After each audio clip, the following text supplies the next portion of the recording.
Tired of your Google site feeling like a digital scavenger hunt?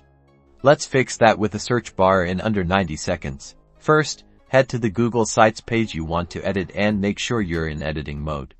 Look to the right side of your screen and find the Insert tab. Click on it. Now, scroll down through all the options until you find Embed. Don't click on it yet. We need to get the search bar code first. Open a new tab and search for a Google Sites search bar generator. There are several free websites that will provide the code for you. Find one that looks reliable and copy the generated code. Now, back on your Google site, click on the Embed button we found earlier. A small window will pop up. Choose the Embed code option. Paste the search bar code you copied into the provided box. Be sure you have pasted the entire code, otherwise it won't work. Click Next. A preview of your search bar should appear. If it looks good, click Insert. The search bar will now be added to your Google site.